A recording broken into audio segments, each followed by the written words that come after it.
دوستو، صدیوں کا سفر کے پچھلے پارٹ میں ہم نے دیکھا کہ کس طرح صبح عاشور کا آغاز ہوا اور حضرت حر بن یزید رہائی نے کربلا میں پہلی انفرادی شہادت کا عظیم اعزاز پایا۔ لیکن جیسے جیسے سورج اوپر آ رہا تھا، صحرائے کربلا کی تپش اور یزیدیوں کا ظلم بڑھتا جا رہا تھا۔ کیا آپ جانتے ہیں کہ صبح 10 بجے سے لے کر دوپہر نماز ظہر تک کربلا کے میدان میں کیا خونی منظر تھا اور یزیدی فوج نے خیموں پر کس طرح حملہ کیا؟ آئیں تاریخ کے اس دلدوز باب کو واضح طور پر سمجھتے ہیں۔ حضرت حر اور حضرت بریر کی شہادت کے بعد یزیدی لشکر کے کمانڈروں نے دیکھا کہ امام حسین علیہ السلام کے شیر دل اصحاب ایک ایک کر کے ان کے نامی گرامی پہلوانوں کو جہنم واصل کر رہے ہیں۔ دشمنوں کے حوصلے ٹوٹنے لگے تو شمر ملعون اور عمر بن سعد نے اپنے فوجیوں کو حکم دیا کہ ان پر ایک ساتھ ٹوٹ پڑو اور ان کے خیموں کو آگ لگا دو۔ یزیدی فوج نے خیموں کی طرف بڑھنا شروع کیا جہاں آل رسول کی بیویاں اور بچے موجود تھے۔ اس نازک وقت میں امام کے وفادار اصحاب نے وہ بہادری دکھائی کہ تاریخ دنگ رہ گئی۔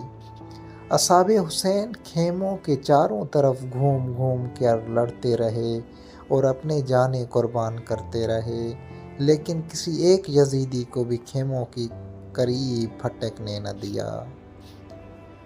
لڑتے لڑتے اب دوپہر کا وقت ہو چکا تھا اور تپتے ہوئے صحرا میں ہر طرف خون ہی خون تھا۔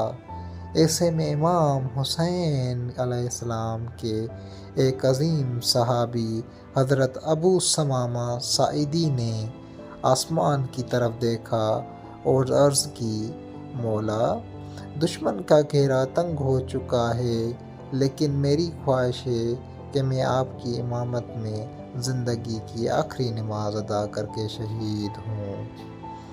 امام نے آسمان کی طرف دیکھا اور فرمایا، تم نے نماز کو یاد کیا، اللہ تمہیں نماز قائم کرنے والوں میں لکھے۔